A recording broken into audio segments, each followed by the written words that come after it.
बिस्मिल्लाहिर्रहमानिर्रहीम। अस्सलाम वालेकुम। मैं रहमान आपसे मुखातिब हूँ और आप मेरा यूट्यूब चैनल देख रहे हैं। हमेशा की तरह एक छोटी सी रिक्वेस्ट है कि चैनल को सब्सक्राइब कीजिएगा और साथ बेल आइकन का भी बटन है उसको भी प्रेस कीजिएगा ताकि हर वक्त हमारी मुलाकात हो सके।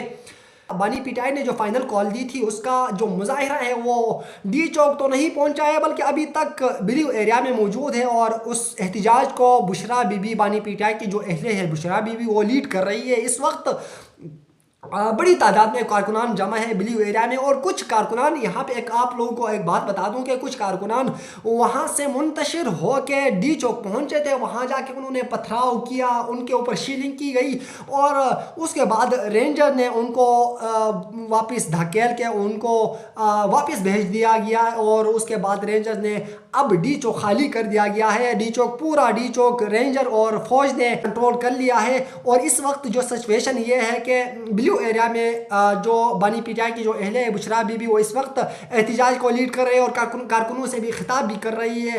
और ज़रा के मुताबिक ये भी कहना है, ज़रा के मुताबिक के बैरिस्टर सैफ जो है वो थोड़ी देर बाद इमरान खान साहब से मिलने अडियाला जेल जाएंगे और वहाँ जाके उसके बाद ये भी ज़रा का कहना है कि वो कुछ ही देर बाद फ़ोन के ज़रिए बुशरा बीबी के साथ कांटेक्ट करेंगे, रब्ता करेंगे। इसका ये भी ज़रा का ये भी कहना है कि मुज़ाकरात साथ साथ चल रही है और अगर बुशरा बीबी, इमरान खान दोनों कायल हो जाते हैं तो ये एहतजाज किसी भी वक्त रुक सकता है, किसी भी वक्त एहतजाज वापस जा सकता है और इस्लामाबाद फिर से पूरा जो है इस्लामाबाद खाली हो सकता है।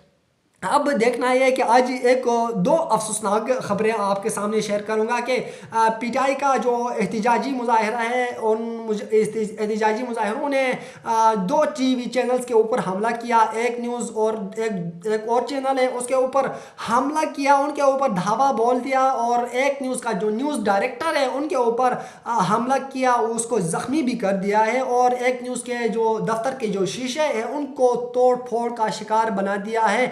और इस वक्त जो सिचुएशन ये भी है कि चूँकि वज़ीर दाखिला ने फ़ौज को हुक्म दिया था कि जो भी डी चौक में दाखिल होगा उसको शूट करने का हुक्म दिया था। लेकिन उसके बाद कुछ कारकुनान डी चौक के अंदर दाखिल हुए और दो फ़ौज और रेंजर्स उन्होंने शूट किया। और दो जो मुजाहिरीन में से दो जो अफराद थे वो काफ़ी शदीद ज़ख्मी हैं इस वक्त। और 4 जो रेंजर्स हैं वो भी शहीद हो चुके हैं। और इस वक्त सिचुएशन इंतहाई मखदूश है पाकिस्तान की और ख़ास करके इस्लामाबाद की।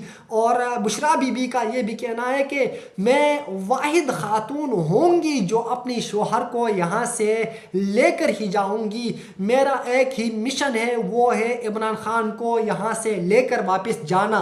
बुशरा बीबी अब डट गई है और उनका कहना है कि मुझे अब इमरान खान को लेकर यहाँ से वापस जाना है। और उन्होंने अपने कारकुनों से ये खिताब करते हुए कहा कि आप मेरे साथ धोखा तो नहीं देंगे, आप मेरे साथ वादा करें कि आप मुझे अकेले तो नहीं छोड़ेंगे, मुझे अकेला छोड़ के आप लोग यहाँ से भागेंगे तो नहीं। तो उन्होंने कहा बिल्कुल नहीं भागेंगे। वो खुद जितने भी कारकुनान हैं उनके ऊपर भूत का वो जो जुनून है वो सवार हो गया है। और वहाँ पे उन्होंने इस वक्त जो है शीलिंग भी जारी है उनके ऊपर। इस वक्त वो आगे जाने की कोशिश कर रहे हैं, डी चौक जाने की कोशिश कर रहे हैं, बट आगे रेंजर्स और फौज दोनों तैनात की गई है और आगे बहुत सख्त सिक्योरिटी है। सिक्योरिटी की वजह से दोनों मुंतशिर हो गए हैं और एक दूसरों के ऊपर पथराव और शीलिंग किया जा रहा है। इस वक्त इंतहाई मखदूश हालात है पाकिस्तान की और ख़ास करके इस्लामाबाद की।